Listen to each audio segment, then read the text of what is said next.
Space fill பண்ண முடியாது, உங்களுக்கு ஒரு சிக்கலா இருக்கு. ஏன் இதனால உங்களால டைம் முடிக்க முடியும்? டைம் பிரஷர்னால நம்ம யோசிக்க முடியாது. क्वेश्चन பெருசா இல்ல. ஓகேடா, சரிடா. இது கண்டிப்பா ஒரு சிக்கல் தான். ஏன்னா நீங்க யோசிச்சு எழுதணும். ஏன்னா தமிழ் அப்படிங்கிறது உங்களுக்கு கொஞ்சம் டிஃபிகல்ட்டா இருக்கு, நீங்க ஆல்ரெடி சொல்லியிருக்கீங்க. அப்ப டிஃபிகல்ட்டா இருக்கிறப்போ உங்களுக்கு சிந்திச்சு எழுதுறதுக்கு டைம் வேணும். டைம் 3 மணி நேரம், டைம் பத்தாததுனால நீங்க சில கொஸ்டின் விட்டுட்டு வர சூழலும் இருக்கு. அப்ப யோசிச்சு எழுதுறப்ப நமக்கு டைம் பத்த மாட்டேங்குது அப்படிங்கிறது ஒரு சிக்கலா இருக்கு. சரி, அடுத்து வேற என்னென்ன சிக்கல்ல நீங்க ஃபேஸ் பண்ணிருக்கீங்க? அப்படியே ஒரு நாள் தான் விட்டாங்க. ஸ்கூல் மாதிரி கொஞ்சம் முன்னாடியே ஒரு நாள் 2 நாள் விட்டாங்க. படிக்க கொஞ்சம் ஈஸியாக இருக்குது. இது ஒரு நல்ல சிக்கல் தான். ஏன்னா இப்போ தமிழ் எக்ஸாம் அப்படிங்கிறது நமக்கு லாங்குவேஜ் தான் ஃபர்ஸ்ட் எக்ஸாமா வரும். அப்படி ஃபர்ஸ்ட் எக்ஸாமா வர்றப்போ ஸ்டெடிலி இங்க உங்களுக்கு அதிகமா கிடைக்குதுன்னு சொல்றீங்க. ஏன்னா நீங்க காலேஜ் அப்படியே மாடல்ஸ் முடிஞ்சதுமே உங்களுக்கு செமஸ்டர் வந்துருச்சு.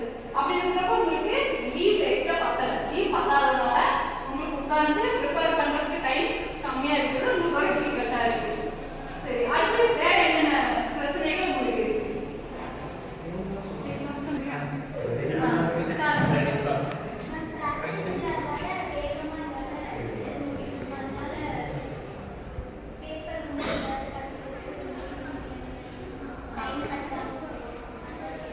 ஓகேடா, இப்போ வந்து பிராக்டிஸ் கம்மியா இருக்குன்னு எனக்கு சொல்றாங்க.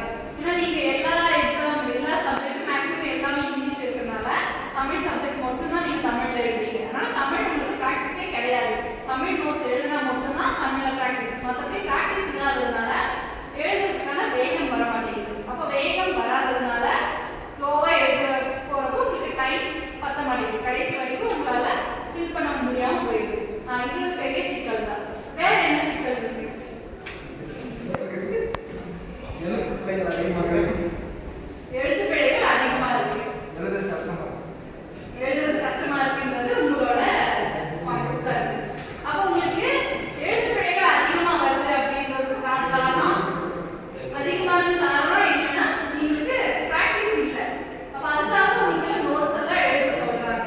சரி, இப்போ நம்ம இவ்வளோ சிக்கல்கள் உங்களுக்கு நீங்க சந்திச்சிருக்கீங்க எக்ஸாம்ல. இப்போ இந்த சிக்கல் எல்லாமே அடுத்த எக்ஸாம்ல வரக்கூடாது அப்படிங்கிறது உங்களுக்கே ஒரு தீர்வு இருக்கும். அந்த தீர்வு என்னன்னு சொல்லிட்டீங்கன்னா நம்ம அடுத்தது எக்ஸாம் நல்லா பண்ணிடலாம்.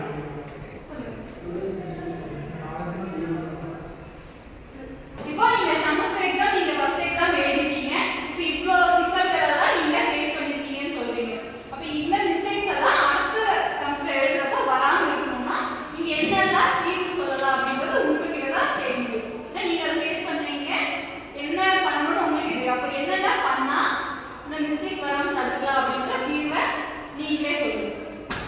சரியா சொல்லுங்க, என்ன தீர்வு இருக்கு இந்த பிரச்சனை தடுக்கிறதுக்கு? நிறைய வாட்டி எழுதி பார்க்கணும். அப்பதான் வந்து ஸ்பெல்லிங் மிஸ்டேக்கும் வராது, இன்னொன்று ஸ்பீடும் வந்து இன்க்ரீஸ் ஆகும்.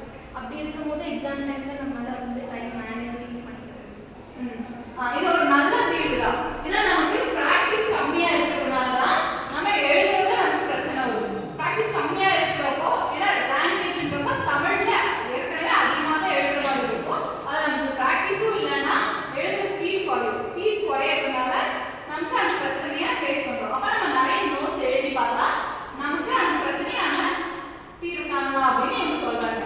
நல்ல தீர்வு. அடுத்து வேற என்னெல்லாம் பண்ணா இது தீர்வு கிடைக்கும்?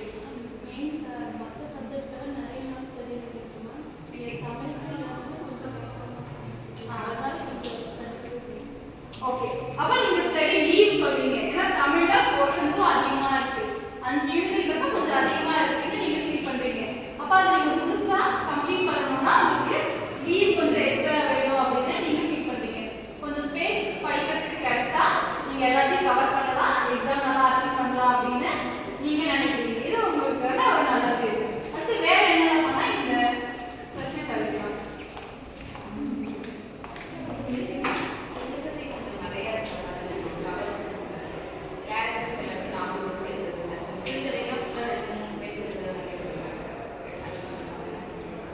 ஓகே, ஏன்னா நீங்க போர்ஷன்ஸ் கொஞ்சம் அதிகமா இருக்கு ஃபீல் பண்றீங்க. அப்ப இது கொஞ்சம் கம்மியா இருந்தா உங்களுக்கு நல்லா எழுத முடியும் அப்படின்னு நினைக்கிறீங்க. சரிடா, அப்ப